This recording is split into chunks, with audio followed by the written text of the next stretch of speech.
Welcome back to the Big Small Business Show, and we've been interviewing Dimple Majogo. She is the founder of Nyota Holdings, and they do industrial supplies and services for customers who are looking for things like automotive paint, chemicals, hydraulics, sealants, etc.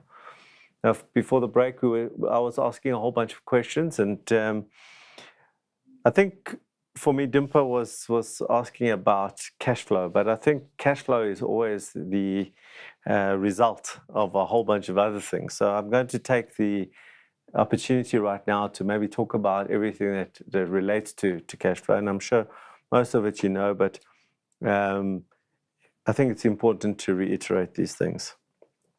When I was asking you the question is how do you compete, what I'm looking for here is that if you are simply a middleman between the manufacturer and the buyer, then you are offering a service of either you're collating stuff for the client, you're collecting, a logistics function, you're doing something for the client that they don't go direct. So they can come to you and you'll go and get a whole bunch of things and you'll deliver all at the one place at the same time. Therein lies the opportunity to look for a differentiator, because the thing that you have is when you're in front of the client and if you're servicing the client correctly, then you start to build a relationship with the client and you start to find out what else you can do for the client. And that should start giving you a clue. And where I'm going here is that as the business stands, you're buying and selling and making a margin. And my guess is that part of your reason why you've got cash flow is you haven't costed properly. Because in your costing, my question would be, when you went to get the client, did it cost that time to actually acquire a client in your costing? My guess is you probably didn't, or if you did, you probably didn't get that right. When I ask you who's delivering, is it your time whilst you are delivering as founder of the business, I'm going to call you CEO of the business, when you're delivering, you're not doing something else? Have you costed your time to the client? Forget the petrol and the cost of the car and the insurance and everything else, but the time there and the time back and the time to go and get the stuff from the manufacturers, or all that stuff, the packing and all that stuff. Most often when I work with small businesses, this is the place where all the cash flow disappears, is into the time and the fact that they haven't costed correctly.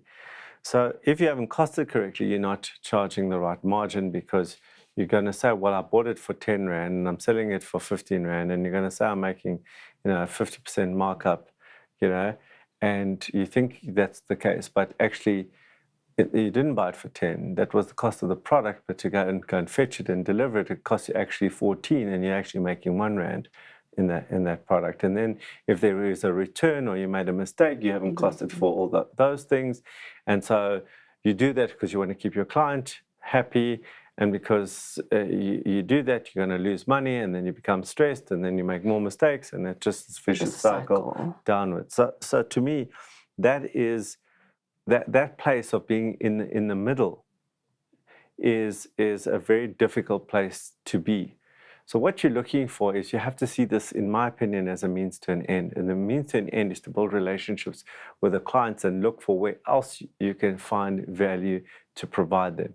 So in the relationship building, what other issues do you have? What other issues do you have? What other issues do you have? And when you find those issues, then try and close the gap there.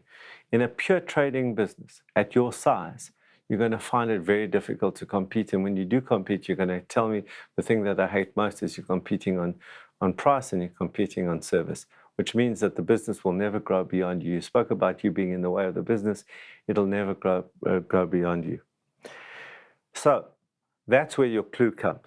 If you start to get 3 or 4 or 5 clients and you start to see that there is a certain thing that they all want, you're going to now look for an exclusive product.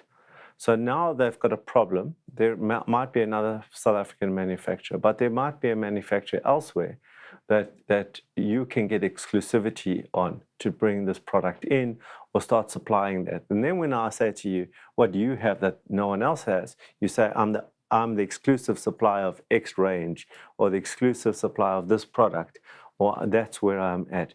So you have to see this phase here as almost the research phase, the relationship building phase, and it's a means to an end to the next part, which is that exclusive product.